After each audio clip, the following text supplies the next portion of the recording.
મારા મારામાં તમને શાંતિ મળે માટે મેં તમને એ વચનો કર્યા છે।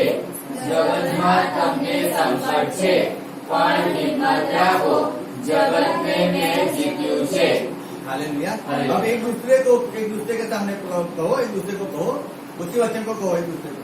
મારામાં તમને શાંતિ મળે માટે મેં તમને એ વચનો કર્યા છે। જગતમાં તમને સંકટ છે પણ હિંમત રાખો, જગતને મેં જીત્યું છે। हालेलुया। हालेलुया। परमेश्वर का वचन कहता है जगत में आपको संकट तो 100% है। क्या है? संकट 100%। लेकिन वचन वो भी कहता है आपको, क्या कहता है? हिम्मत रखो, क्योंकि जगत को परमेश्वर ने जीता है। हालेलुया। हम हमारी जगह पे बैठ जाएंगे। Thank you. और हम परमेश्वर के पास आएंगे और फिर एक बार याद रखो, सही से समझ लो परमेश्वर का वचन क्या कहता है। वचन कहता है कि मैं पढ़ता हूँ वचन यूहन्ना 16:33 में, मैंने ये बातें तुमसे इसलिए कही है कि तुम्हें मुझ में शांति मिले। परमेश्वर कहता है मैंने इसके लिए तुम्हें ये सब बातें कही है। कौन सी बात है? मैंने पहले आपको बताया, परमेश्वर ने पहले हमको सब कुछ कह दिया है, सब कुछ कह दिया है। और हमें किसी भी बात की चिंता आज करनी नहीं। अगर हम परमेश्वर के पीछे चल रहे, हम परमेश्वर की इच्छाओं के अनुसार अगर चल रहे, अगर हमने हमारा जीवन परमेश्वर को समर्पण किया है, तो याद रखो हर एक तकलीफ के अंदर, हर एक परिस्थिति के अंदर परमेश्वर आपके साथ खड़ा रहता है। हालेलुया। हालेलुया। हर एक समय परमेश्वर आपके साथ होता है, याद रखना।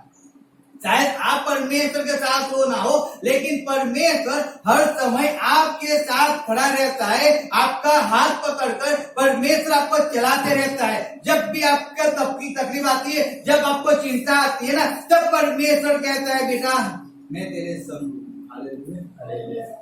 चिंता मत कर, इधर उधर मत झांक, मैं तेरा परमेश्वर, मैं तेरा परमेश्वर हूँ। हालेलुया। वो कहता है मैं तेरा परमेश्वर, तो तुम मत झांक।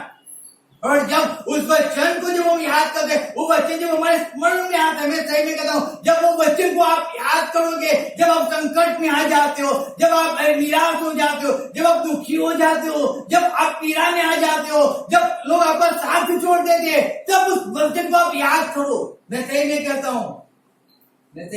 हूँ, आपकी हर एक तकलीफ चली जाए, हर एक पीड़ा आपकी चली जाएगी, आप दुख में से आनंद में आ जाओगे, आपकी हर एक अशांति चली जाएगी और आप शांति में आ जाओगे, कि वो शांति का सरदार है। हालेलुया। इसलिए जब यहाँ पे हम वचन पढ़ते तो उसमें लिखा है, मैं वापस पढ़ता हूँ, देखना सुनो, मैंने तुम्हें बातें इसलिए कही है कि तुम्हें मुझ में शांति मिले। संसार में तुम्हें कलेश होता है, परंतु ढाढ़स बांधो, मैंने संसार को जीत लिया है। हालेलुया।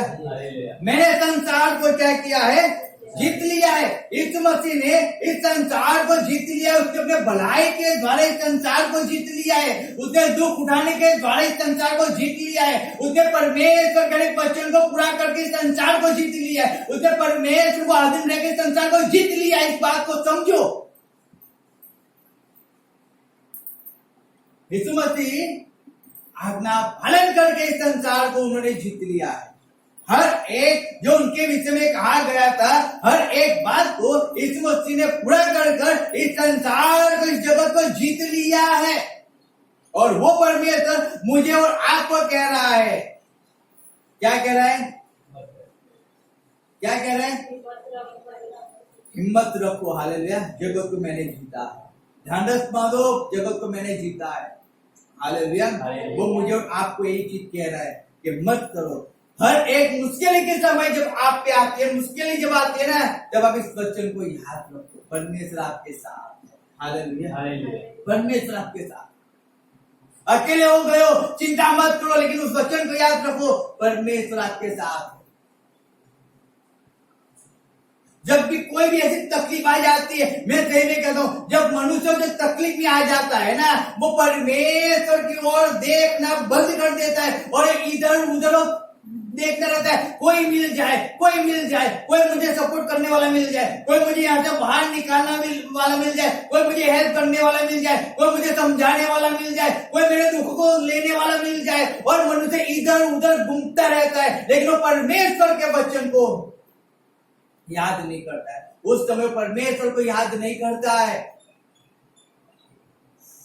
वो सोचता है कोई आ जाए, कोई मुझे सहारा देके जाए, कोई आए मुझे हेल्प करके जाए। परमेश्वर आया ना, लेकिन कोई मनुष्य तो 100% आना चाहिए और मुझे हेल्प करना चाहिए। मनुष्य उस आस लगाया बैठा होता है, लेकिन वचन कहता है आप परमेश्वर पे आस लगाए जाए, आप परमेश्वर पे भरोसा रखो। मुश्किल समय में केवल परमेश्वर एक ऐसा है कि जो आपको सहायता करता है, वो आपके पास आके खड़ा रहता है। हालेलुया।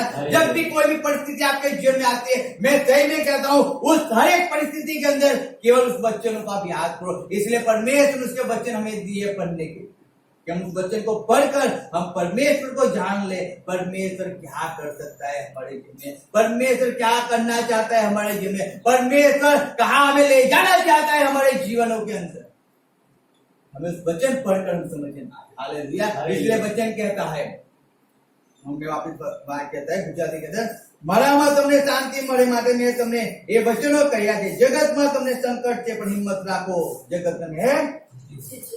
आप जहां जाओगे, अगर आपने परमेश्वर को चूज किया है, अगर आपने अपने जीवन परमेश्वर को एक्सेप्ट कर लिया है, अगर आपने अपना जीवन परमेश्वर को समर्पण कर दिया है, अगर आप इस जगत की मोह माया से छूट गए हो, अगर आप अपना जीवन परमेश्वर में जीना चाहते हो, याद रखना जहां जहां आप जाओगे, आज जहां जहां सत्य के अनुसार चलोगे, जहां जहां आप सत्य के अनुसार बोलोगे, याद रखना वहां वहां आपको संकट आपकी राह देखकर खड़ा होगा। हालेलुया। ऐसा मत समझो आप कहीं भी चले जाओगे और आपके लिए रास्ता बहुत आसान हो जाएगा, आपके लिए हर एक दरवाजा खुल जाएगा। नहीं, हालेलुया, खुलेगा, 100% खुलेगा, लेकिन उसके पहले आपको कई संकटों को पार करके जाना पड़ेगा। हालेलुया। याद रखो, विजय 100% आपकी होगी, 100% परमेश्वर का साथ होगा, लेकिन उस संकटों को तो क्रॉस करते करते हमें जाना है। हालेलुया। इस बात को याद रखना है, हमें बहकाव में नहीं चलना है। परमेश्वर ने पतरस को कहा था तू पानी पे चल। हालेलुया। परमेश्वर ने पतरस को कहा था तू पानी पे चल। उसके सामने परमेश्वर पास जाना एक संकट है, समझो। उस तूफान के जो पानी में चलना उसके लिए एक संकट था, लेकिन परमेश्वर ने कहा वो पानी पे चला। लेकिन जब उसकी दृष्टि परमेश्वर से हटी और वो डूबने लगा। मुझे और आपको परमेश्वर ने नहीं कहा है हमें पानी पे चलने के लिए। हालेलुया। अगर हम उस वचन को फॉलो करने जाएंगे, याद रखना हम डूब जाएंगे। लेकिन परमेश्वर ने मुझे और आपको कहा है कि आपको इस जगत के अंदर संकट तो बहुत है, लेकिन क्या मत करो, हिम्मत रखो, निराश मत हो जाओ। परमेश्वर ने इस जगत को जीता है। हालेलुया। वचन कहते हैं, जब पढ़ते बस ये पहला पत्रस पढ़ते उसका 2:4 उसका 12 से 14 पढ़ते, उसमें क्या लिखा है देखो। पहला पत्रस 12 से 14, 4 अध्याय।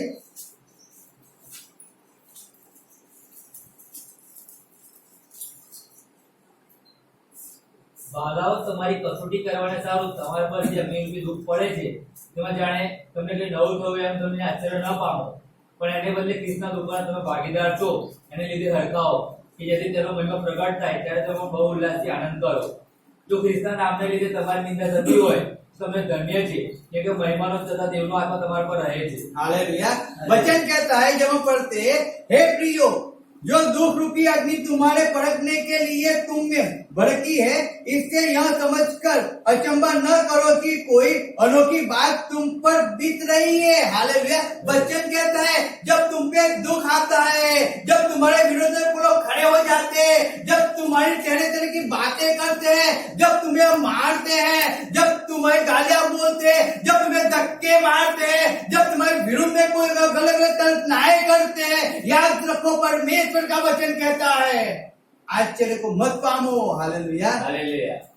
क्या मत पामो? आश्चर्य, क्योंकि ये सब तो होने ही वाला है। क्या है? सब कुछ होने ही वाला है। जो आपके साथ रहता होगा, जो आपके साथ खाता होगा, वही आपको धोखा देगा, वचन कहता है। हालेलुया। याद रखना, सब कुछ आपके पास होने वाला है। आप ऐसे मत समझो कि मैं परमेश्वर चल रहा हूँ, एक दुख रूपी संकट मेरे में क्यों आ रहा है, क्यों मुझे बार बार में दुखों में से मुझे निकलना पड़ता है, क्यों एक दुख पूरा नहीं होता है और दूसरा मेरे जीवन में आ जाता है, क्यों क्यों क्यों हम ऐसा कहते हैं। लेकिन वचन ऐसा कहता है, जब हम पढ़ते थे लिखा है कि परखने के लिए तुमने भड़की है, इससे यह समझकर अचंबा न करो, अचंबा मत करो, मत करो, मत करो अचंबा। क्यों बार बार दुख आता है, क्यों लोग मेरे विरुद्ध में ऐसा करते हैं, क्यों लोग मेरे विरुद्ध में खड़े हो जाते हैं, क्यों लोग मेरे पास नहीं आते, क्यों? Hallelujah, hallelujah. अचंबा मत करो। हम कई बार तो मत सोचते, हम कई बार ऐसा सोचते कि जब हम परमेश्वर के अंदर चल रहे, हम अच्छे से परमेश्वर बच्चों को सिखाते, हम आज्ञा पालन करना सिखाते, तो क्यों लोग विरोध करते? रीजन क्या है? रीजन वही होता है क्योंकि उनको आज्ञा पालन करना नहीं सीखना होता है, उनको आज्ञा पालन नहीं करना होता है, उनको परमेश्वर की इच्छा के अनुसार नहीं चलना है। तो आपका विरोध 100% करेंगे करेंगे करेंगे ही करेंगे। अगर आप सच बोलते रहोगे तो उनको सच नहीं बोलना है, उनको झूठ बोलकर अपना काम करना है, तो सच का विरोध हमेशा वो करते रहेंगे, हर बार सच का विरोध करते रहेंगे। याद रखो,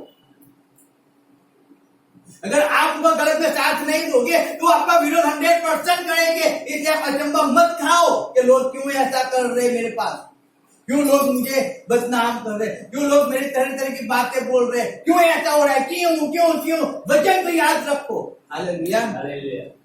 वचन को याद रखो। संकट हमारे क्या है? संकट जगत के अंदर है, यानी संकट जहां जहां हम जाएंगे वहां संकट में से हमें गुजरना तो पड़ेगा। संकट हमारी राह देख कर बैठे हुए, रास्ता कठिन है, ऐसा है। हालेलुया, रास्ता कठिन है, मुश्किल नहीं है, लेकिन कठिन तो है, कठिन है, मुश्किल नहीं है। अगर आप रास्ते में चलते जाओगे ना, मैं कहता हूं वो रास्ता आपके लिए आसान हो जाएगा। लेकिन जब तक आप उस रास्ते में नहीं चलोगे तब तक वो रास्ता आपके लिए कठिन है। आप दूर से देखोगे ना तो पहाड़ जैसा लगेगा, लेकिन आप जैसे जैसे चलते जाओगे ना वो पहाड़ आपको एक कंकड़ जैसा लगेगा। हालेलुया, समझो इस बात को। आप दूर से देखते हो इसलिए वो पहाड़ दिखता है, लेकिन आप जब उसके पास चले जाओगे ना वो पहाड़ आपके लिए कंकड़ बन जाएगा और आप उसको उठा के आप चले जाओ। इस बात को समझना सीखो। किसी भी बात में अचंबा मत करो, किसी बात में मत करो। जब भी कोई भी मुश्किल आती है आप अचंबा में मत बढ़ जाओ, क्यों ऐसा हुआ है, होगा, आप परमेश्वर चलते 100% होगा, मत डरो, मत निराश हो जाओ। क्यों होता है? अरे होगा, होगा, क्यों होगा? वचन कहता है ना, क्या कहता है? वचन कहता है, हे प्रियो, जो दुख रूपी अग्नि तुम्हारे परखने के लिए तुम में भड़की है। क्यों भड़की है? क्यों भड़की है? परखने के लिए भड़की है ना। हमारी एग्जाम क्यों ली जाती है स्कूल के अंदर? जब हम स्कूल में पढ़ते हैं हमारी एग्जाम क्यों ली जाती है? हमने पिछले संडे एग्जाम लिया, क्यों लिया? क्यों? पढ़ने के लिए ना। हम कितना परमेश्वर के वचन को जानते हैं, हमने कितने वचन को लर्न किए, हमने कितने वचन को पढ़े हैं, हम कितना परमेश्वर के अंदर ज्ञानी है, हम कितना बुद्धिशाली है, हमें परखने के लिए हम कितना याद रखते हैं परमेश्वर के वचन को। जब फर्स्ट नंबर आता है तो हम कहते हैं कि जो फर्स्ट नंबर यानी कि ज्यादा याद रखता है, और कम आता है वो कम याद रखता है। तो परखने के लिए ये अग्नि, एक दुख, एक संकट, एक पीड़ा हमें परखने के लिए हमारे पास आती है। उसी समय हम परखे जाते हैं, उसी समय हम परखे जाते हैं। लेकिन जब हमारी एग्जाम आती है हम उसी समय पे क्या होते हैं? बैठ जाते हैं, हम हार जाते हैं। हम परमेश्वर के हाथ को पकड़ने की बजाय हम परमेश्वर के हाथ को छोड़कर हम किसी और के हाथों को पकड़ने की सोच आते हैं, जो हमारी बात को समझ सके, जो हमें यहाँ इसमें से बाहर निकाल सके। मैं सही में कहता हूं, इस बात को समझो लाइफ के अंदर। जब भी दुख रूपी संकट आपके जीवन में आता है ना, आप निराश मत हो जाओ। मैं हर बार कहता हूँ, जब भी मुझे कोई तकलीफ होती है, अगर कुछ भी मैंने 3 साल परमेश्वर के अंदर ऐसे निकाले, 16, 17, 18, 19, 16 सितंबर से लेकर 29 मार्च 2019 तक मैंने वो 3 साल मैंने परमेश्वर के अंदर निकाले। और जब मैं 2016 में 4 सितंबर को जब मेरे शरीर के अंदर इतनी तकलीफ हो गई थी, इतनी पीड़ा हो गई थी, इतनी वेदना मेरे जीवन में आ गई थी, मैं सही कहता हूँ, आपके जैसे मैं ऐसे बैठ नहीं पाता था, ना मैं सो पाता था, मैं ना रात को सो पाऊं ना दिन में मैं सो पाऊं, ऐसी परिस्थिति के अंदर मैंने निकाला वो दिन। उस समय को मैं आज भी याद नहीं। मैं कह रहा था सबको कि मैं कोई चमत्कार देखकर मैं परमेश्वर के अंदर नहीं आऊं, मेरे जीवन में कोई चमत्कार नहीं हुआ कि मैंने परमेश्वर विश्वास किया है। वो तो मुझे कहा, और मेरे फ्रेंड लोग जाते थे, इसलिए मैं संगति में गया, और जब जिस दिन गया उसी दिन से मैं संगति के अंदर चालू हो गया। मेरे जीवन में कोई चमत्कार नहीं हुआ है, कोई चमत्कार नहीं हुआ है। और जब एक दिन जब एक परिस्थिति मेरे जीवन में आ गई, मैं आधी रात को उठकर मैं प्रार्थना किया करता, दिन में प्रार्थना किया करता, बाइबल पढ़ा करता। लेकिन सबसे बढ़िया बात मैं कहूँ आपको, वो दर्द में, उस पीड़ा में, जब मैं प्रभु भोज लेने बैठता था तब मैं कोई और दूसरे चर्च में जाता था। जब मैं प्रभु भोज लेने बैठता था तब शैतान मेरे आगे नाचता था और कहता था, देख मैं लेके चला गया, मैं लेके चला गया। वो मेरी खुशियां, वो मेरा आनंद, वो सब कुछ लेके चला गया। मैं निराशा, पीड़ा के अंदर आ गया। लेकिन तब भी मैंने परमेश्वर के हजूर में जाना कभी बंद नहीं किया, कभी। यहाँ से कहीं भी कोई भी बड़ा सेवक आया है, कहीं भी मैं कभी किसी सेवक के पास जाकर मैंने प्रार्थना नहीं की करवाई कि मुझे तकलीफ है, मुझे बीमारी है, कि मुझे ऐसा हुआ, मेरे लिए प्रार्थना करो। लेकिन मुझे संगति को अटेंड करना था, मुझे संगति में जाना है, मुझे संगति चाहिए परमेश्वर की। मैं कहीं भी जाऊंगा संगति के लिए, और मैं संगति में जाता रहता। मैं अचंबा नहीं करता था कि तकलीफ क्यों, मैं सही कह रहा हूँ, उस पीड़ा, उस वेदना को मैं सहन किया करता था। लेकिन एक विश्वास के साथ कि परमेश्वर तेरे मार से मुझे चंगाई मिली, तेरे मार से मुझे चंगाई मिली। मैं आज जाऊंगा, यहाँ पे मैं जाऊंगा और आज तू मुझे छू लेगा। मैं आज इस संगति में जाऊंगा और आज तू मुझे छू लेगा। मैं आज शाम को संगति में जाऊंगा और आज तेरा हाथ मुझे छुएगा और मुझे चंगाई मिलेगी। मैं छुटकारा पाऊंगा। मैं हर बार, हर दिन मैं उसी सोच के अंदर, हर एक संगति के अंदर ध्यान करता हूं। मैं कभी भी निराश नहीं हुआ। तब भी मैं ऐसे ही लोगों के साथ जाता था। जब दुख, जब पीड़ा, जब वो तकलीफ आती थी ना, मैं सही में कहता हूं, उस समय जब फोन आता था कि भाई इसके लिए प्रार्थना करने जाना है, उस मेरी पीड़ा को मैंने साइड पर रखकर मैं पहले परमेश्वर के कामों के लिए भुगता रहता था। याद रख, मुझे खुद पीड़ा के अंदर जीवन जी रहा हूं। मैं दूसरे के लिए क्या प्रार्थना करूंगा, मैं दूसरे के लिए क्या परमेश्वर की विनती करूंगा, लेकिन मेरी पीड़ा को छोड़कर मैं परमेश्वर के उसमें भुगता रहता। परमेश्वर ने वचन दिया है, 100% दिया है। परमेश्वर जो वचन देता है, याद रखना, वो 100% आपके जीवन के अंदर पूरा होता है। लेकिन उस वचन पे आप कितना भरोसा रखते हो, कितना विश्वास करते हो, उस अनुसार वो वचन आपके जीवन में काम करते। इसलिए वचन कहता है कि जिस माप से आप नाप के देते हो, उसी नाप से परमेश्वर आपको नाप देगा। याद, आप जैसे परमेश्वर के हजूर में आप जैसे चलोगे, वैसे परमेश्वर भी आपके साथ ऐसे ही चलेगा। ऐसा मत समझो कि आप 1 पैर चलोगे या 10 पैर, परमेश्वर 90 चलेगा। नहीं, भूल जाओ, 50% परमेश्वर आपके साथ काम करता है। 50% आपकी भागीदारी तो होनी चाहिए परमेश्वर के अंदर।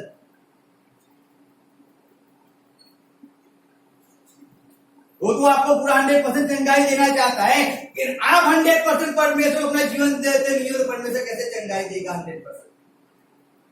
आप जैसे परमेश्वर के जीवन जीते हो, वैसे परमेश्वर आपके जीवन कार्य करता है। इसीलिए हमें इस बात को समझना है, जब भी तकलीफ आती है, जब भी पीड़ा आती है, कुछ भी होता है, परमेश्वर के साथ को नहीं छोड़ना है। नहीं, मैं सही में कहूंगा, मत छोड़ो परमेश्वर के साथ। मैंने आज तक, जब से 2004 से लेकर आज तक 20-21 साल होने आए, 21 साल के अंदर मैंने कभी पीछे मुड़ के नहीं देखा है, चाहे कितनी तकलीफ है, कितनी पीड़ा है, कितना सताव आया, कुछ भी हुआ, लोग क्या बोलते हैं, मैंने कभी किसी की चिंता नहीं किया। 2019, 2020 के अंदर बहुत ही चिंता है, बहुत सा टेंशन आ चुका था। क्योंकि जो हमारे साथ रहते थे, जो हमारे पास खाना खाते थे, जो हमारे साथ रहते थे, जिनके पास हम अच्छी तरह में संबंध था, वही लोग हमारे सामने जब खड़े हो गए थे, बहुत दुख हुआ था, बहुत पीड़ा हुई, लेकिन परमेश्वर ने उसमें से बाहर निकाला। हालेलुया। ये वचन कहता है, जब हम वचन को पढ़ते हैं, हे प्रियो, जो दुख रूपी अग्नि तुम्हारे भड़कने के लिए तुम में भड़की है। क्यों भड़की थी? मालूम है, हमें भड़कने के लिए। क्या हम कोई हमें छोड़ के चला जाएगा तो क्या हम परमेश्वर को छोड़ देंगे या हम बने रहेंगे उसके? एक तकलीफ आई है, एक बीमारी आई है, एक रोग आया है, एक रोग के अंदर, बीमारी के अंदर हम परमेश्वर के साथ बने रहते कि नहीं बने रहते? जैसे मैं पहले परफेक्ट, जब मैं चंगाई था, मैं परफेक्ट था, तो मैं परमेश्वर में दौड़ के जाता था। आज ये तकलीफ के अंदर कि मैं परमेश्वर के अंदर दौड़ के जाता हूँ या नहीं जाता हूँ, परमेश्वर मुझे वो पढ़ता है, वो पढ़ता। अरे मेरी चिंता क्या है, मेरा दुख क्या है, परमेश्वर को उसकी कोई फिक्र नहीं है। लेकिन परमेश्वर कहता है, तू मेरे हजूर में आने की क्या तुझे फिक्र है यार? समझो, परमेश्वर चुटकी बजाएगा और आपकी हर एक चिंताओं को दूर कर देगा। लेकिन क्या आप चुटकी बजाओगे, परमेश्वर के हर एक काम कर दोगे, हो जाएगा?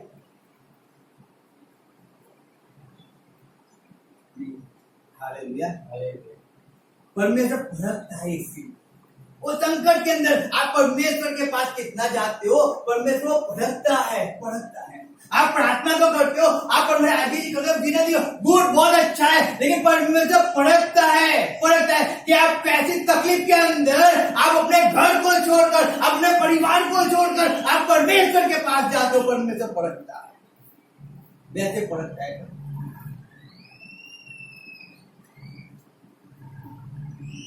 वो पड़कता है।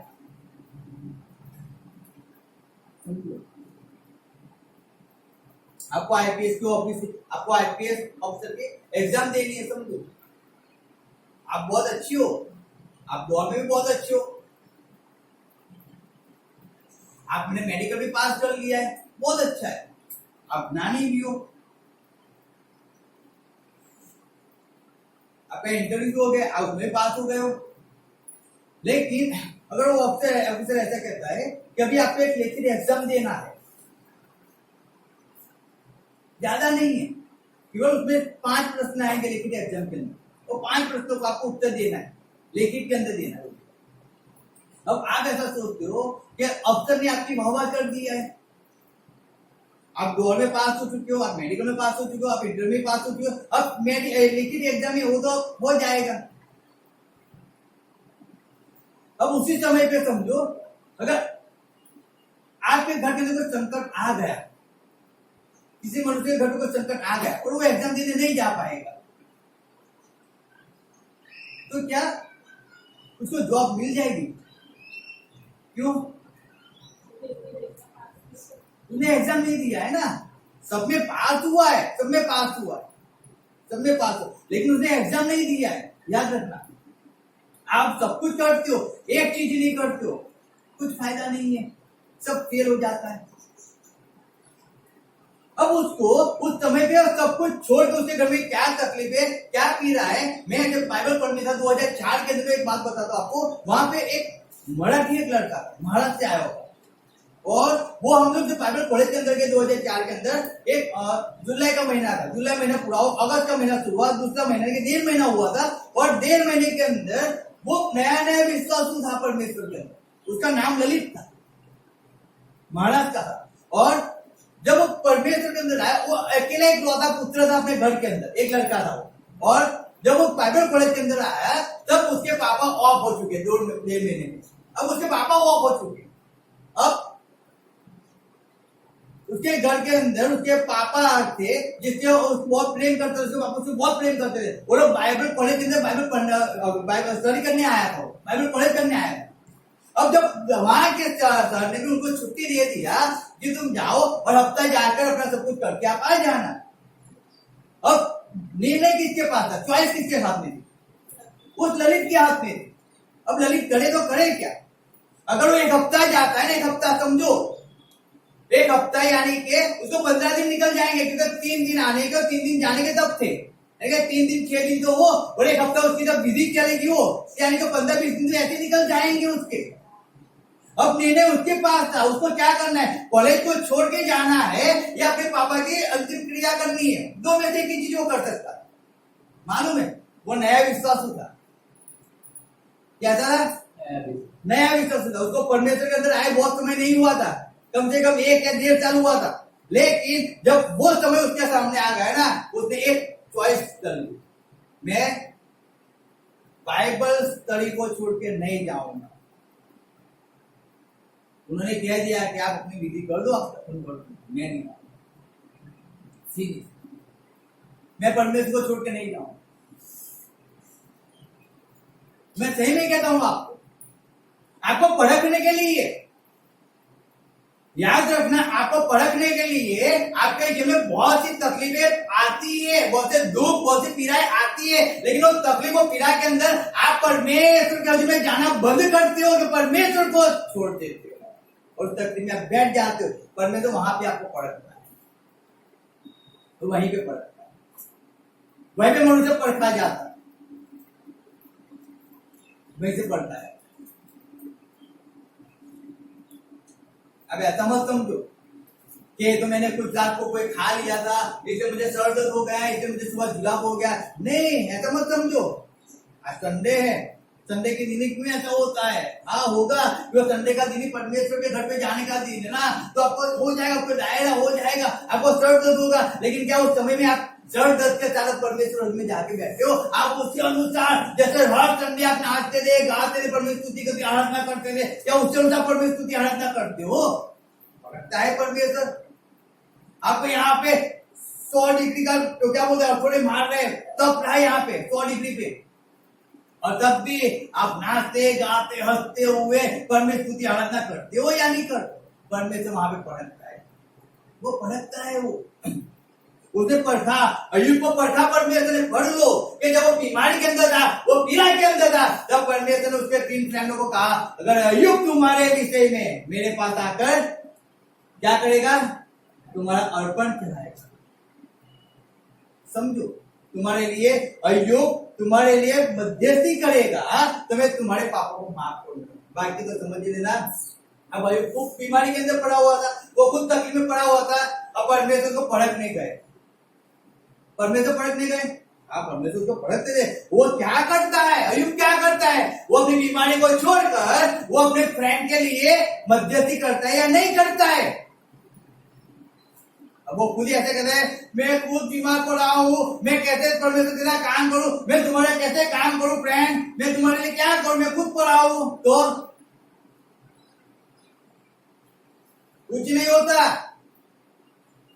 लेकिन जब उसके फ्रेंड उसके पास गए ना, वो अपनी पीड़ा, अपनी वेदना, अपनी तकलीफों को भूलकर उसने क्या किया मालूम है? क्या किया? परमेश्वर की आज्ञा का पालन किया। हालेलुया। सीधी सिंपल बात है, समझो, उसने परमेश्वर की इच्छा को पूरी किया कि अपना दुख भूलकर उसने परमेश्वर को प्रसन्न करना, परमेश्वर को खुश करना उसने ज्यादा अच्छा लगा। हालेलुया। इसीलिए जब परमेश्वर उसको परखाना, अय्यूब, इसलिए परमेश्वर पहले कहा ना, वो न्यायी है। कहता है न्यायी है, परमेश्वर का भय मानने वाला है।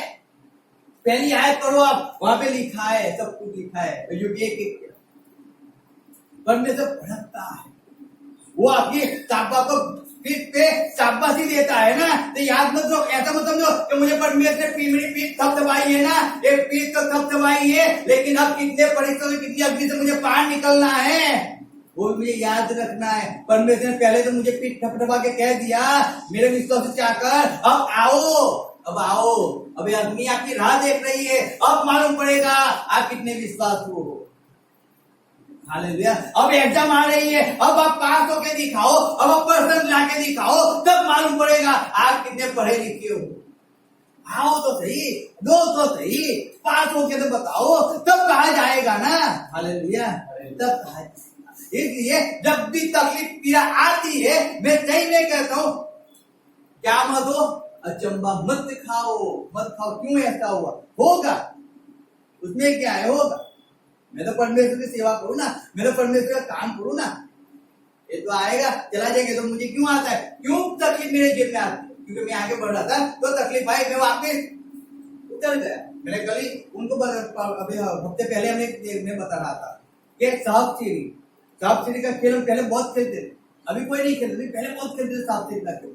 मैंने कल देख रहा था, उस टाइम मैंने देखा पिछले हफ्ते मैंने देखा सांप सीढ़ी का जो बॉक्स हमने देखा, सबसे बड़ा सांप कौन सा है, सबसे छोटा कौन सा है, सीढ़ी कौन सी है, कितनी सीढ़ी से कहाँ चला जाता है, और जब हमने देखा मनुष्य चढ़ के जाता है वहां पे खेल में, लेकिन जब 98 पे पहुंचता है ना, वहां पे 98 पे उसका मुंह आ जाता है और डायरेक्ट 98 से लेकर वो डायरेक्ट 23 पर आकर बैठ जाता है।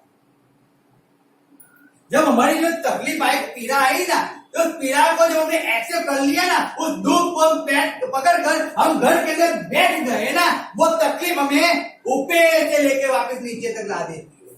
अब वापस यहां से वापस शुरुआत करो ऊपर जाने की। अब शुरुआत करो, जब तक आप ऊपर चलोगे ना, वहां तक बहुत से सांप खड़े हुए, वहां बहुत शैतान के अंदर के काम पड़े हुए, जो आप जैसे आगे बढ़ते जाओगे ना, वापस आपको नीचे धकेलते जाएंगे। रीजन क्या है? रीजन वही है, हमने पहले ही हार हुआ है। इसलिए वचन कहता है हर एक मुश्किल के समय के अंदर हमें परमेश्वर पे भरोसा रखना है, वो हमारे साथ है। हालेलुया। वचन कहते हैं आगे 13 आयत कहते हैं, पर जैसे जैसे मसीह के दुखों में सहभागी होते हो, आनंद करो, जिससे उसकी महिमा के प्रकट होते समय भी तुम आनंदित और मग्न रहो। लिखा है उसकी महिमा के प्रकट होने तक आप कैसे रहो? आनंदित रहो। जब परमेश्वर आने वाला है ना, तब तक हमें आनंदित रहना है। लेकिन हम कैसे आनंदित रहेंगे? कैसे आनंदित रहेंगे हम? बोलो, कैसे आनंदित रहेंगे? दुख उठाकर हम परमेश्वर की सेवा करेंगे तो, पीड़ा को सहन कर हम उस पीड़ा पे नजर न कर हम परमेश्वर की सेवा करेंगे तो हम आनंदित रहेंगे।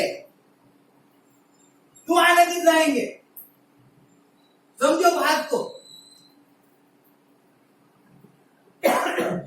वचन पढ़कर हम आनंदित नहीं रहेंगे। वचन पढ़ेंगे, परमेश्वर में बात करेगा। गुड है, अच्छा है, वचन पढ़ना भी जरूरी है, मैं ना नहीं कहता हूं। वचन सुनने से आप आनंदित नहीं रहने वाले हो। वचन सुन लिया, आपके अंदर आनंद तो आ गया, हाँ तो बहुत अच्छा वचन था, और फिर कोई तकलीफ पर पीड़ा आ गई ना, वो वचन कहाँ पे पहुंचे पुणे में जाके पड़ जाएगा मालूम भी नहीं होगा। वो पीड़ा आपके पूरे शरीर के अंदर राज करती रहेगी। रीजन क्या है? रीजन है वचन पढ़ा भी और सुना भी, लेकिन उसके अंदर कभी चले ही नहीं है। तो दुख के अंदर कभी चले हो क्या? पीड़ा के अंदर क्या परमेश्वर काम किया है क्या? क्या परमेश्वर की सेवा किया है क्या? नहीं किया है, तो फिर हम आनंदित कैसे रहेंगे? कैसे रहेंगे? समझो बात को। आनंदित कब रहते हो?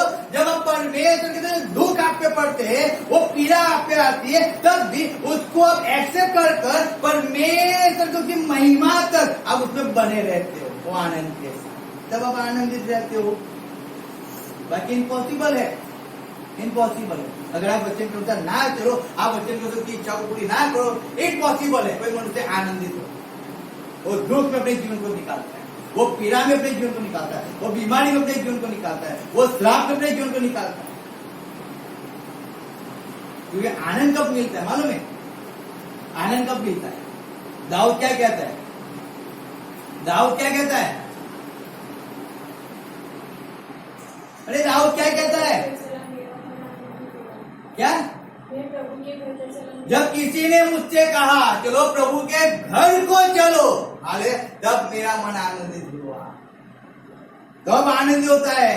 अरे तकलीफ है, लेकिन जब किसी ने कहा चलो प्रभु के घर पे, चलो चलते हैं, ये तकलीफ तो आती रहेगी, चलो प्रभु के घर पे चलते,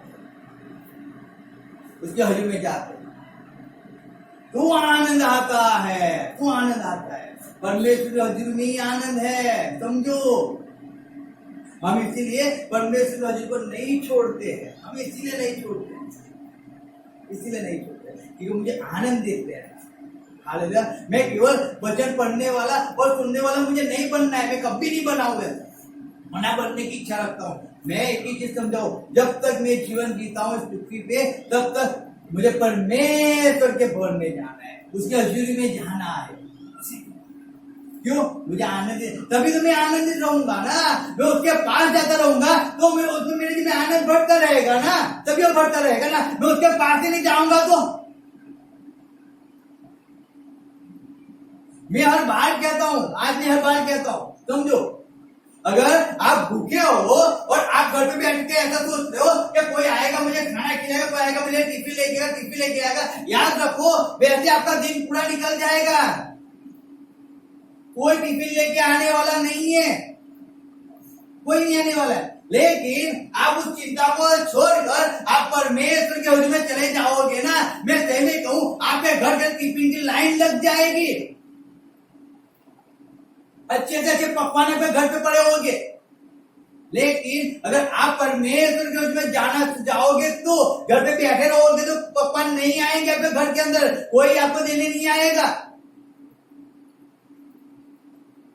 इस बात को समझ लेना, इस बहकाव में मत रहो। क्योंकि शैतान की युग से हम वाकिफ है, क्योंकि वो ऐसा ही काम करता है। जब भी हम बढ़ने की शुरुआत करते हैं ना, वो कुछ तकलीफ लेके आता है, कोई बीमारी, कोई पीड़ा, कोई संकट लेके आता है, कुछ न कुछ घर के अंदर से झगड़े शुरू कर देगा और आपका विश्वास टूट जाएगा। और हम कहेंगे यही जीवन है, ऐसा ही जीवन है, इतना हमें परमेश्वर में चलाओ, इतनी मैंने सेवा किया, इतनी मैंने प्रार्थना किया, तो भी ये संकट से दूरी नहीं होता है। नहीं होगा दूर, परमेश्वर भड़कता है,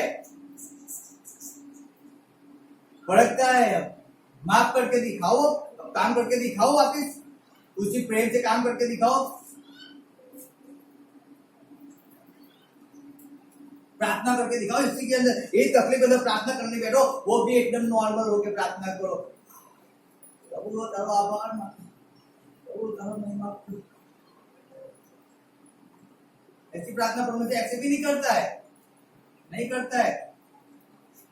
एक क्या है, पैर दबाओ, हाथ दबाओ, सिर दबाओ।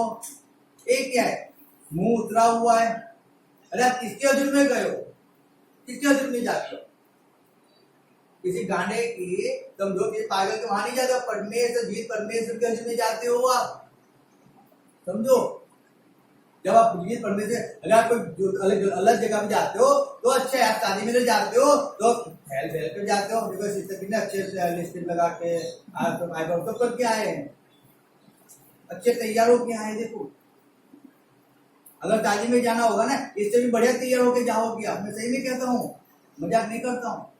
लेकिन परमेश्वर गजब में आना होता है तो वो उतरे कड़ी मोड़ कड़ी के जैसे लेके आ जाते मुंह को, ना आनंद होता है ना कुछ होता है।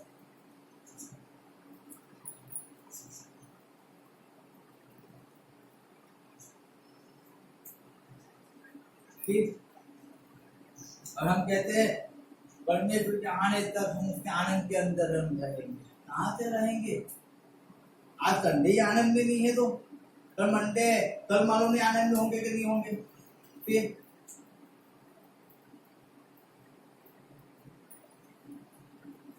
इसलिए वचन के अनुसार हमें याद रखना है। फिर लिखा है 14 कहता है, फिर यदि मसीह के नाम के लिए तुम्हारी निंदा की जाती है तो धन्य है। हाँ, हालेलुया। किसमें तो निंदा होती है मसीह के नाम के लिए? चलो, निंदा होती है, कितनों की होती है? कैसे निंदा होती है? निंदा यानी क्या? कैसे निंदा यानी कि क्या? कच उसको निंदा बोलते हैं। निंदा यानी कि मसीह के नाम के लिए निंदा क्या होती है? मसीह के नाम के लिए निंदा किसको कहते हैं? जब तुम्हें मालूम है इतना मालूम है कि 8 बजे का मीटिंग का समय है, प्रेयर का समय है। आपको मालूम होता है कि 8 बजे प्रेयर का समय है, और आपको भी मालूम होता है कि मुझे खाना बनाने का है, और आप सब्जी हल्दी बनाई है, लेकिन 8 बज गए ना, वो सब्जी को बंद कर, कच्ची सब्जी को बंद कर आप संगति में भग जाओ, चर्च में भग जाओ ना, और फिर आप आओ और फिर आपका हस्बैंड आपको गाली दे, आपको मारे और कहे वो प्रभु प्रभु प्रभु प्रभु करे कि पति ने खबर नहीं पति, पत्नी ने खबर नहीं पति देने, तब कहा जाता है हालेलुया, तब कहा जाता है। आपको मालूम है संडे चर्च में जाना आवश्यक है, जरूरी है, और हम सोचते हैं नहीं 200 रुपया ज्यादा मिलेगा, नहीं जाऊंगा चेक निकाल देगा। आपको मालूम है संगत में जाना जरूरी है, परमेश्वर में जाना जरूरी है, और आपके घर में बर्थडे पार्टी है, आप बर्थडे पार्टी में जाते हो क्यों? उनको खुश करना है, परमेश्वर चाहे दुखी हो जाए। Hallelujah, hallelujah. तो फिर याद रखो क्या लिखा है, यदि मसीह के नाम के लिए तुम्हारी निंदा होती है, तुम्हारी निंदा कब होगी? जब तुम उन सबको छोड़ोगे तो तुम्हारी निंदा लोग करेंगे ना। तुम उनका साथ दोगे तो आपकी निंदा करने वाला कौन है? मुझे वो तो बताओ।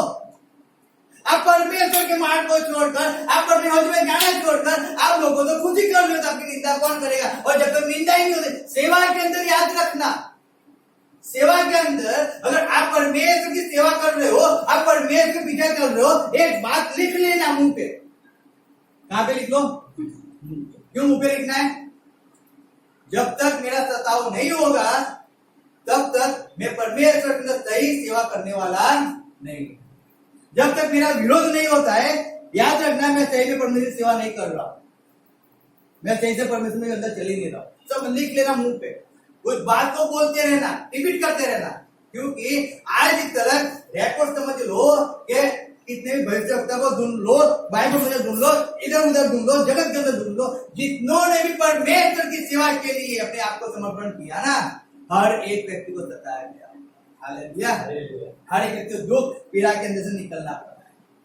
मैंने कहा है आपको कि स्मिथ वेगरसन वो परमेश्वर बड़ा दास के जिसने 10 मुद्दों को जिंदा किया, जब उसको पथरी का किडनी के अंदर पथरी थी उसको, और डॉक्टर ने कहा कि तुम्हें बहुत बड़ी पथरी है, तुम्हारा ऑपरेशन करके उस पथरी को निकालना पड़ेगा। स्मिथ वेगरसन कहता है नहीं, मेरे परमेश्वर ने मेरे लिए पूरों का मार खाया है और मैं वचन पे विश्वास करता हूं, परमेश्वर मेरा ऑपरेशन नहीं करवाएगा और पथरी निकल जाएगी। डॉक्टर हंसता था।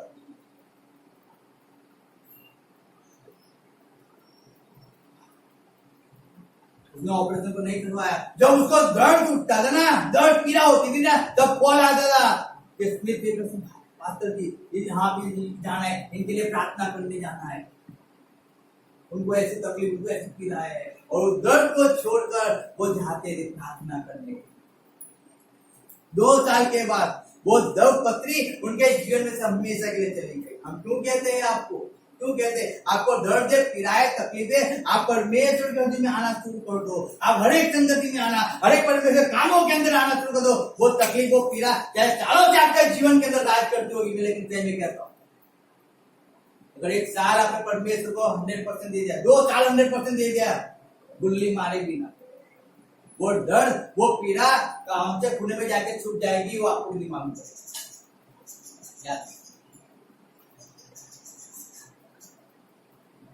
Hallelujah, hallelujah, hallelujah. इसलिए जब वचन कहता है फिर यदि मसीह के नाम के लिए तुम्हारी निंदा की जाती है, हालेलुया, याद रखो। लोग कहते हैं ना कि बीमार है तो घर पे पड़े रहो। मैं कहता हूं बीमार परमेश्वर के हज़ में जाना शुरू कर दो, बीमार परमेश्वर हज़ में जाया करो, जॉब में परमेश्वर हज़ में जाओ, स्कूल में जाओ, परमेश्वर हज़ में जाओ।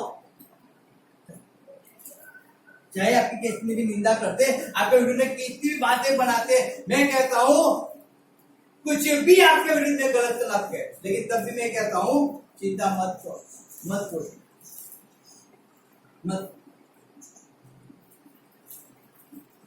बिल्कुल किसी भी बात की चिंता मत करो। कितनी भी आपकी निंदा की जाती है, मत चिंता करो, क्योंकि वचन ऐसा कहता है तो धन्य है वो, हालेलुया, तो धन्य हो आप। अगर आपकी निंदा की जाती है ना, आपका सताव किया जाता है, आपके विरुद्ध में गलत बातें बोली जाती, तो धन्य हो आप, तो धन्य हो। बाकी तो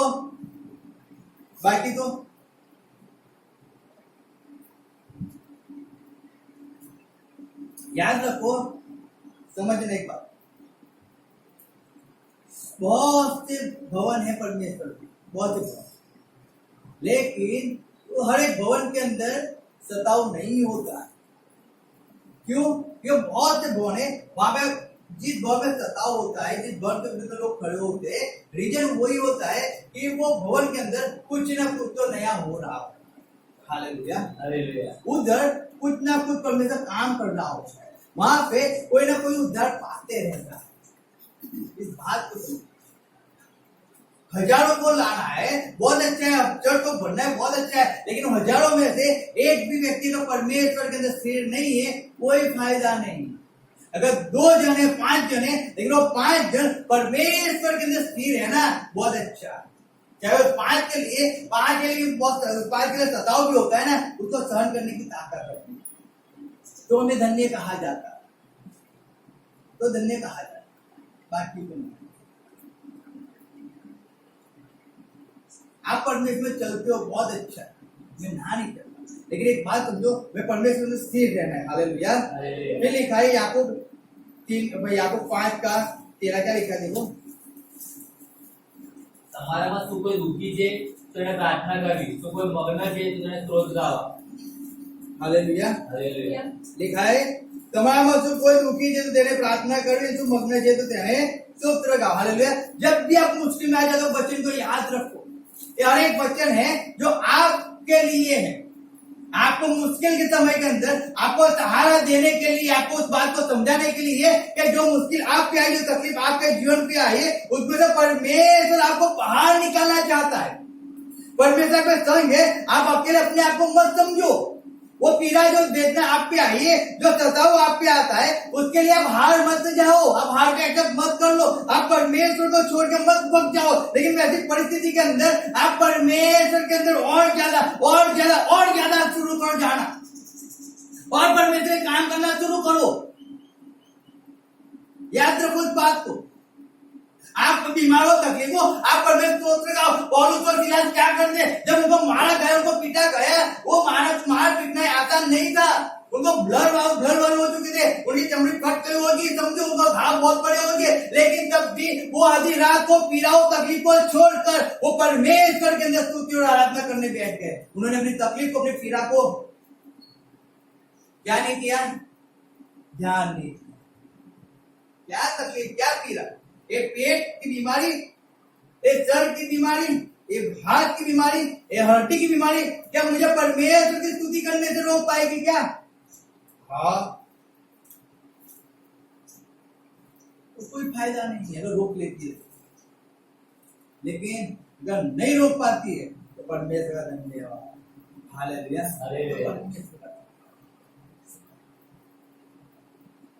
इसलिए कहा है हर एक परिस्थिति में आप क्या करो, स्तोत्र गाओ। हर एक परिस्थिति में आप क्या करो, परमेश्वर की महिमा। हालेलुया। रोमन 8 के अंदर लिखा है, जब हम पढ़ते हैं रोमन 8 निकालो और उसका देखो 16-18 में क्या लिखा है, 16 से 18। આપણા આત્માની સાથે પણ પવિત્ર આત્મા પોતે સાક્ષી આપે છે કે આપણે દેવના છોકરા છીએ। હવે જો છોકરા છીએ તો વારસ પણ છીએ, એ દેવના વારસ છીએ અને ખ્રિસ્તી સંગાતે વારસાના ભાગીદાર છીએ। તેની સાથે મહિમા પામવાને સારું જો આપણે તેની સાથે દુઃખ સહન કરીએ તો। हालेलुया। हालेलुया। अब 17 आयत और 16 आयत में ऐसा लिखा है, जैसे हम पढ़ते हैं, जब हम रोमन 8 पढ़ते हैं, हिंदी में पढ़ो, उससे क्या लिखा है, आत्मा आप ही हमारी आत्मा के साथ गवाही देता है कि हम परमेश्वर की संतान हैं, और यदि संतान है तो वारिस भी, वरन परमेश्वर के वारिस और मसीह के संगी वारिस हैं, कि जब हम उसके साथ दुख उठाए तो उसके साथ महिमा भी पाए। हालेलुया। लिखा है 16 आयत में लिखा है कि आत्मा आप ही हमारे आत्मा के साथ गवाही देता है कि हम परमेश्वर की संतान है। क्या बात है, हम परमेश्वर की क्या है, क्या है, तो हम परमेश्वर की संतान है। मैं परमेश्वर की संतान हूँ, मैं परमेश्वर की संतान हूँ। आप कौन हो, आप परमेश्वर की संतान हो, समझो। अब संतान भी हो तो अब वारिस भी तो हो गए ना, हो गए कि नहीं हो गए, हो गए। अब संतान हो तो वारिस भी हो गए। 17 आयत कह रही है, और यदि संतान हो तो वारिस भी हो, और वरन परमेश्वर के वारिस और मसीह के संगी वारिस हो। कहते परमेश्वर के और किसके, मसीह के संगी वारिस आप हो। अब जब आप वारिस भी हो, संगी वारिस हो, तो जब कि हम उसके साथ दुख उठाए, क्या उठाए, हमें वारिस तो बनना है ना, जायदाद तो चाहिए हमें, BMW चाहिए, प्लेन भी चाहिए, हेलीकॉप्टर भी चाहिए, अमेरिका भी चाहिए, इंग्लैंड भी चाहिए, सब हमें चाहिए, स्वर्ग भी हमें चाहिए, लेकिन हमें दुख ही नहीं उठाना है। तो कहां के वारिस हो आप, कहां के वारिस हो, दुख उठाओ, पीड़ा को सहन करो तो वारिस गिने जाओगे ना, समझो बात को। अब मुश्किल समय आ गया है आपके जीवन के अंदर आपके पास, तो आप मुश्किल समय में परमेश्वर को छोड़ देते हो। और हम कहते हैं हम तो वारिस है परमेश्वर के, तो यहाँ तो सीधा ही लिखा है कि उसके अगर वारिस हो तो दुख भी उठाओ ना। आप दुख उठाते हो, आप क्यों हार जाते हो, क्यों परमेश्वर के कामों से भग जाते हो? करो परमेश्वर, उस दुख के अंदर भी आप परमेश्वर के काम करो ना। अगर हम समझो कोई व्यक्ति बीमार पड़ा हुआ है, समझो अगर समझो किसी व्यक्ति को कैंसर हो चुका है, अब उसके बाप की जायदाद, अब 50 रुपए की जायदाद है, वो ऐसा कहेगा अब तो मैं मरने पड़ा हूं, मेरी सब जायदाद भिखारी में बांट दे, ऐसा कहेगा? कहता है कोई? मरने पड़ा होगा, लेकिन क्या कहेगा मालूम है? जायदाद मुझे जो मेरे नाम पे हो, एक बार मेरे नाम पे हो जाए फिर जो होगा देखा जाएगा। क्या बात है, वो बीमार पड़ा हुआ है, उसको जीने की कुछ आशा नहीं है, लेकिन तब भी वारिस तो जायदाद तो मेरी है ना, तो मेरे नाम पे कर दो। फिर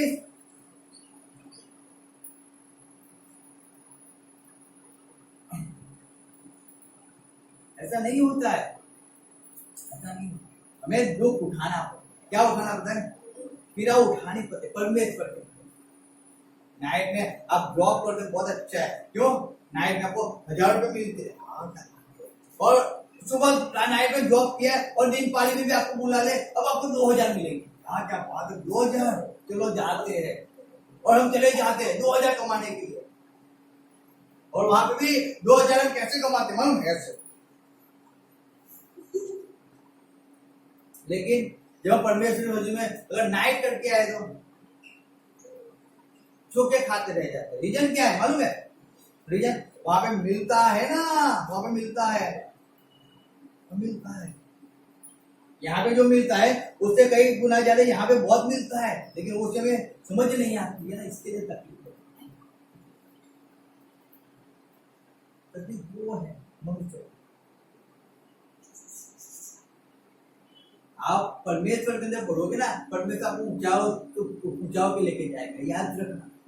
आप परमेश्वर को सही तरह से परमेश्वर की इच्छा को पूरी करोगे, परमेश्वर आपको ऊंचाइयों पे लेके जाए। चाहे संकट आपके जीवन में आ जाए, कुछ भी आ जाए, लेकिन वो परमेश्वर और संकट के अंदर वो आपके साथ होगा। हालेलुया, वो आपके साथ होगा, आपके पास खड़ा होगा, याद रख। तो आपको छोड़ेगा कभी नहीं, इम्पॉसिबल परमेश्वर छोड़ दिया अगर आप उसके साथ चलते। 18 लिखा है, क्योंकि मैं समझता हूं कि इस समय के दुख और कलेश और महिमा के सामने, उस महिमा के सामने जो हम पर प्रकट होने वाली है, कुछ भी नहीं है। हालेलुया। अभी के जो दुख पीड़ा जो तकलीफ है वो महिमा के सामने कुछ भी नहीं है, कुछ भी नहीं है। थोड़ी पीड़ा से तकलीफ सहन करो, परमेश्वर के पीछे चलो।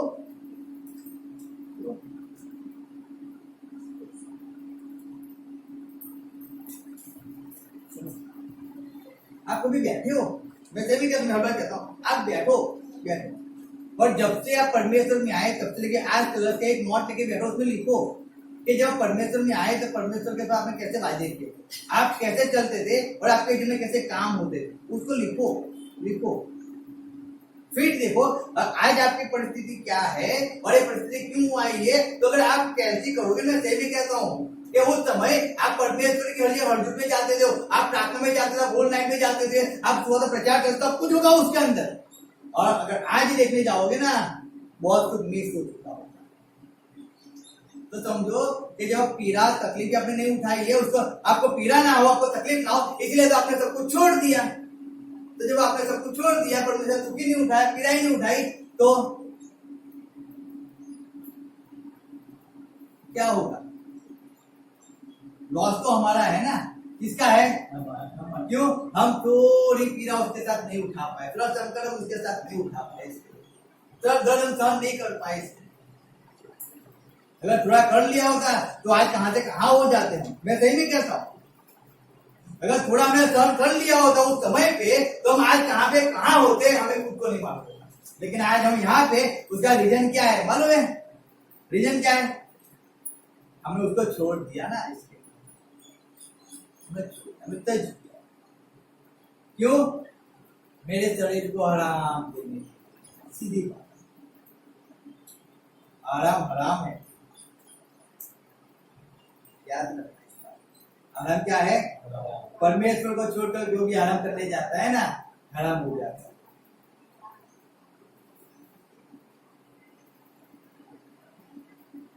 इस बात को समझ लाए, बहकाव में मत, गलत फहमी में मत।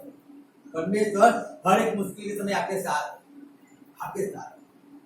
इसलिए वचन कहता है ना कि जगत में नहीं जीता, जगत तो जीता है। आप हार मत मानो, आप हर एक परिस्थिति के अंदर परमेश्वर पे भरोसा रखो। वो आपके साथ है, वो आपको हर जगह पे आपको सहायता करेगा, वो आपको हेल्प करेगा। हालेलुया। वो आपको कहीं पे भी आपको दूर नहीं होने देगा। वचन लिखा है, देखो याकूब 1 का 2, याकूब का छोड़ो, अब पढ़ के याकूब की पत्री निकालो, उसका 3 और 4 पढ़ो। જુઓ પહાડો પણ કેટલા બધા મોટા છે, તેઓ ભારે પવનથી ધકેલાય છે, તો પણ બહુ નાના याकूब 1 का 3 और 4। કેમ કે તમે જાણો છો કે તમારા વિશ્વાસની પરીક્ષામાં પાર ઉતર્યા તે ધીરજ ઉત્પન્ન થાય છે. તમે પરિપક્વ સંપૂર્ણ થાઓ અને કથામાં પૂર્ણ રહો નહીં. અને ધીરજને પોતાનું કામ પૂરેપૂરું કરવા દો. और 2 आयत। મારા ભાઈઓ, જ્યારે તમે શરીરના પરીક્ષણો થાય છે ત્યારે તેમાં પૂરો આનંદ માનો. हालेलुया। लिखा है मेरे भाई, क्या लिखा है? मेरे भाई। फिर પરીક્ષણ થાય ત્યારે પૂરો આનંદ માનો. क्या होता है? તરેના પરીક્ષણો થાય ત્યારે तड़े तड़े ना, यानी के तड़े तड़े के, यानी के હર પ્રકારથી तड़े तड़े के, यानी के बोलो, એક પ્રકારના हर एक प्रकार का ना, हर एक प्रकार के, यानी के इस नख का दर्द हो गया, चामड़ी का दर्द हो गया, सिर का दर्द हो गया, किडनी का दर्द हो गया, हाथ का दर्द हो गया, नस का पीड़ा, नस की पीड़ा हो गई, किसी ने बोल दिया, किसी ने मार दिया, किसी ने तुझका दिया, हमें सब कुछ देख लिया है। हर तरह के परीक्षण होते हैं, हर एक नाना प्रकार के परीक्षणों के अंदर। हालेलुया। लिखा है हर तुम नाना प्रकार की परीक्षाओं में पढ़ो। हे मेरे भाइयों, अब तुम नाना प्रकार की परीक्षाओं में पढ़ो तो इसको पूरे आनंद की बात समझो। हालेलुया। वापिस वही आ जाता है, घूम फिर के एक ही बात। क्या करो? क्या करो? लेकिन कब करो? दुख सहोगे तो आनंद करोगे, नहीं सहोगे तो आनंद नहीं कर पाओगे। सीधी बात। छूटना है हर एक बीमारी से, हर एक परिस्थिति से छूटना है तो सीधी बात समझ लो, आपको दुख पड़ता है, पीड़ा पड़ती है, उस पीड़ा को छोड़ दो और परमेश्वर की सेवा करना शुरू करो। नहीं भी मैं कह दो, नहीं बिठा जाता है, बैठो प्रार्थना के अंदर। नहीं काम होता है तो भी परमेश्वर, आप घर के अंदर सब काम करते हो, परमेश्वर के काम के अंदर क्यों बहाने निकालते हो? परमेश्वर के काम करो, घर के काम मत करो। सीधी बात बताता हूं, ऐसे बहकाव में मत रहो। वचन क्या कहता है? मस्ती को, रोमन को पढ़ो, 7 अध्याय क्या लिखा है? देखो रोमन 7 निकालो, वहां पे क्या लिखा है? 13 आयत को 14 आयत को पढ़ो। एक मिनट,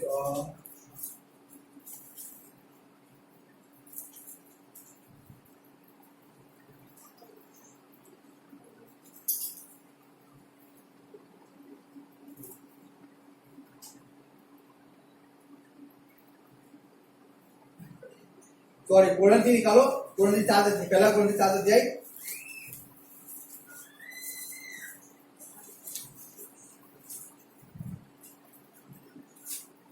हाँ पढ़ो, 32 आयत पढ़ो, दूसरा पहला कोरिन्थी 7 अध्याय 32 आयत। પણ તમે નિશ્ચિત રહો એવી મારી ઈચ્છા છે, જે પરણેલો નથી તે પ્રભુની વાતોની ચિંતા રાખે છે કે મારે પ્રભુને કેવી રીતે પ્રસન્ન કરવો. હા. પણ પરણેલો દુનિયાદારીની ચિંતા રાખે છે કે મારે મારી સ્ત્રીને કેવી રીતે પ્રસન્ન કરવી. હા. તેમજ પરણેલી તથા કુંવારી સ્ત્રીમાં પણ ભેદ છે. જે પરણેલી નથી તે પ્રભુની વાતોની ચિંતા રાખે છે કે તે શરીરમાં તથા આત્મામાં પવિત્ર થાય. પણ પરણેલી સ્ત્રી દુનિયાદારીની ચિંતા રાખે છે કે મારે મારા ધણીને કેવી રીતે પ્રસન્ન કરવું. हालेलुया। हालेलुया। ये चिंता इसीलिए होती है ना कि हमें कैसे खुश करना है, कैसे खुश करना है। अरे आप पति को खुश करने के बजाय आप परमेश्वर को दुखी करने में लग गए हो।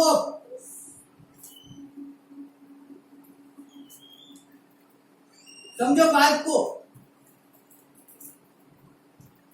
यहाँ पे लिखा है कि आप उसको छोड़ो, क्योंकि जो व्यक्ति की शादी नहीं हुई उसको मालूम है मुझे परमेश्वर को कैसे खुश करना है।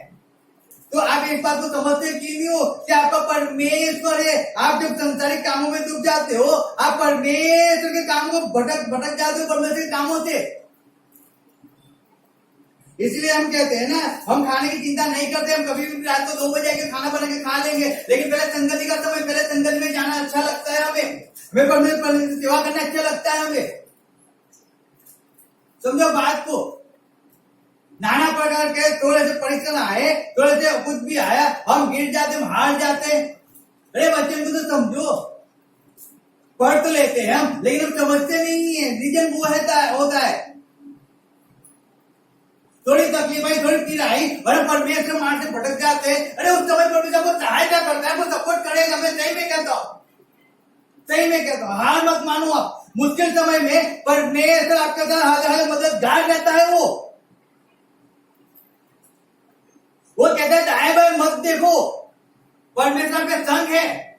आप थक जाते हो तो कहो कि परमेश्वर को बल देता है। बच्चों को कहो, पुकारो।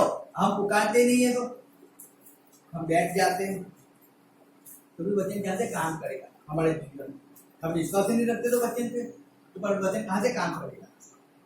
थोड़ी तकलीफ आ गई, थोड़े कुछ परीक्षण आ गए, हम हार को एक्सेप्ट कर लेते तुरंत ही।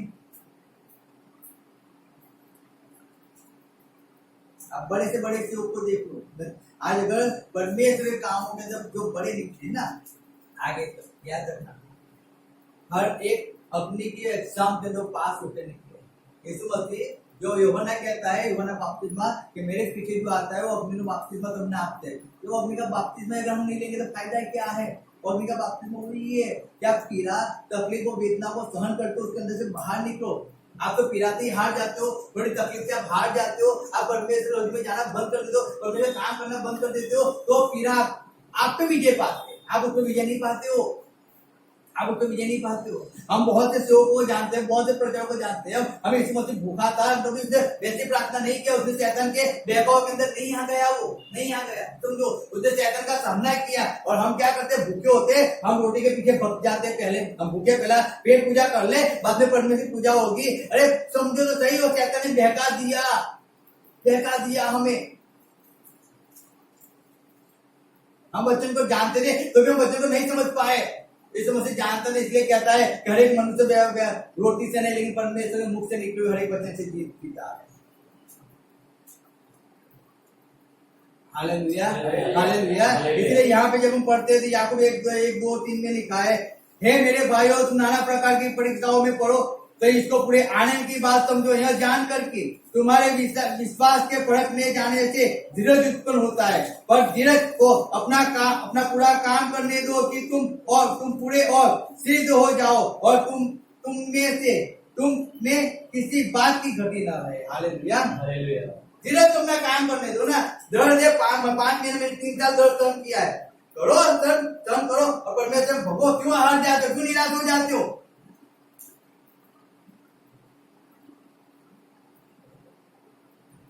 अगर आपके जीवन से पूरा उसको हमेशा के लिए लाइफ में से उसको भगा देना है, याद रखना, भगा देना है अपने जीवन से, हर एक तकलीफ को भगा देना है, तो इस माइंड को सेट करके रखो, मुझे हर एक जाए कैसी तकलीफ मेरे जीवन में आ जाए, मुझे पहला परमेश्वर को समय देना है, बाद में सब जो परमेश्वर का काम मुझे करना है, पहले मैं वो करूंगा, बाद में मैं दूसरा करूंगा। चाहे कितने भी लोग आपसे दुखी हो जाए, आपसे निराश हो जाए, तो भी इस बात को समझो, मुझे पहले परमेश्वर की सेवा करना, बाद में दूसरे की। चाहे कितना भी मेरा सताव हो जाए ना, तो भी एक बात को समझो, चाहे कितना भी मेरा परीक्षण करे, तो भी एक बात समझो, मुझे पहले परमेश्वर को खुश करना है, बाद में मनुष्य को खुश करना है। चाहे वो मेरा खुद अपना ही क्यों ना। हालेलुया। समझ लेना इस बात। परमेश्वर ने परिवार दिया है, मालूम क्यों दिया है? एक परिवार होकर हम परमेश्वर स्तुति उसकी आराधना करें, लेकिन यहाँ पे ऐसा अगर परिवार मिल गया ना, हमें परमेश्वर को हम परिवार के अंदर इतने डूब जाते हैं ना, परिवार की चिंता में इतने डूब जाते हैं ना, हम परमेश्वर के काम को भूल जाते हैं। ऐसा मत हालेलुया। हालेलुया। ठीक है, वो जब भी हम पे संकट आता है ना, जब हम पड़े पे संकट आता है ना, तो वो परमेश्वर हमारे साथ होता है, वो हमें संकट में से बाहर निकालता है। लेकिन हम क्या उसके साथ होते हैं उस समय पे? उस बात को याद करो, वो तो हमें आनंद देता है, उस परिश्रम में हमें आनंद देता है। मैं सही में कहता हूँ, अगर मुझ कभी सर दर्द होता है, कुछ भी होता है, मैं आनंद के साथ परमेश्वर स्तुति आराधना करता हूँ। मैं ऐसे पकड़ के मैं कहीं भी ऐसे में काम छोड़ नहीं देता, लेकिन मैं परमेश्वर स्तुति आराधना करता हूँ। मुझे कोई फर्क नहीं पड़ता है। आज मैं सही नहीं कहता हूँ, पहले फर्क पड़ता है, लेकिन आज मैं चीज समझ गया हूँ बहुत अच्छी तरह कि मेरे जीवन में परखने के लिए, मुझे परखने के लिए कुछ ना कुछ तो होता रहता है। परमेश्वर परखता है ना, परखता है। वो परखता है तो मुझे उसके एग्जाम में पास तो होना है ना, उसके पास। अगर मैं कहता हूँ, अगर कोई मनुष्य आपको कह दे, चलो आपका हस्बैंड आपको ऐसे कहता है, अगर तुम मुझसे प्रेम करते हो, तुम मुझे प्रेम करती है, तो आज तू ये बनाना, तो वाइफ क्या करती है? उसका खाना बनाती है ना, उसका जो हस्बैंड वैसे बनाते हैं। हस्बैंड कहते हैं वैसे वो जीवन जीती, क्यों? क्यों? उसको दिखाना है मैं हस्बैंड को प्रेम करती हूँ।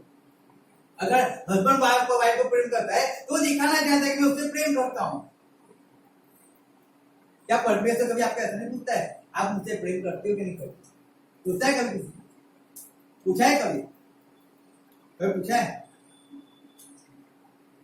तो ऐसा करो, उसकी भी इच्छा है ना, हमारी इच्छा होती है, प्रभु तुम्हारे प्रेम करके तो बड़े गवर्नमेंट जॉब आप बेटा प्रेम जॉब आप वो तो देता है ना। वो भी ऐसा कहता है, बेटा तुम मुझसे प्रेम करता है ना, इस गवर्नमेंट जॉब को लात मार के मेरे पास आ। हम जानते हैं हमारा प्रेम एक दफा एक तरफा है, समझ? हम केवल लेने के लिए उससे प्रेम करते हैं, देने के लिए वो देने के लिए प्रेम करता है, लेने के लिए फर्क उतना है। तो जैसे हम पति की यहाँ पे इच्छा पूरी करते हैं, वो भी हमारा हस्बैंड है, हालेलुया। वो हमें लेने आने वाला है, लेने आने वाला है। अगर उसकी इच्छा के अनुसार नहीं चलेंगे तो हम चलते तो है, लेकिन उस पर विश्वास ही नहीं करेंगे तो अंत तक जो टिकेगा वही उद्धार पाएगा ना, अंत तक। तो अंत तक टिकने का मतलब क्या है? तो पीड़ा और तकलीफ और वेदना के अंदर भी घुटनों में बहुत दर्द मिले। कहा एक सिस्टर को, मैंने उसका नाम नहीं मालूम, में गवाही सुनी थी।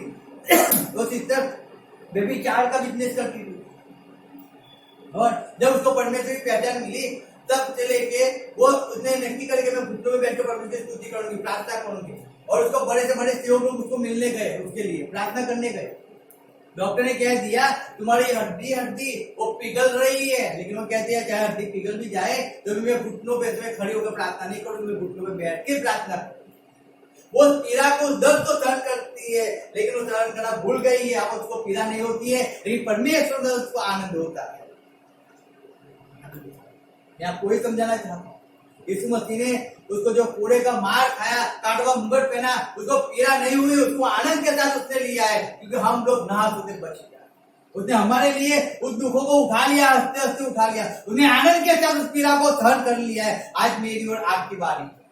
हम कितना दुखों के अंदर उसकी सेवा करते हैं, हम कितना दुखों के अंदर उसकी सेवा के लिए जूझ होते हैं, याद करते हैं। आज हमारी बारी, हालेलुया। उसने अपना काम किया है, उसने हमको वचन दिया है। क्या वचन दिया उसने? जगत को मैंने ध्यान दस्त मानो, हार मत मानो, हार मत जाओ। जब भी तुम्हें ऐसा लगे मैं अकेला हूं, तब उसके वचन को याद कर दो। जगत को, इस जगत में ऐसी कोई चीज ही नहीं है जो आप पे हावी हो जाए। ना मृत्यु आप पे हावी हो सकता है, क्योंकि मृत्यु को भी परमेश्वर ने जीत लिया है। हालेलुया। याद रखना, ना कोई ऐसा दुख, ना कोई ऐसा संकट है जो आप पे हावी हो जाए, जो परमेश्वर ने हर एक चीज को क्रूस पे हराया है। हालेलुया। तो जो मृत्यु की चाबी को परमेश्वर ने ले लिया है, आज पूरा अधिकार यीशु मसीह का है। हालेलुया। और हम उसकी संतान, आप उसकी संतान हो। अगर आप उसकी संतान हो, उसके लिए थोड़ा सा दुख, थोड़ी सी पीड़ा को उठाकर उसके अंदर जीवन जीना सीखो। हार मत मानो, लेकिन हर समय उसके वचन को याद रखो कि वो हर समय आपके पास होता है। हालेलुया। आए हम खड़े हो जाए, परमेश्वर वचन करते हैं, हम प्रार्थना में जाएंगे।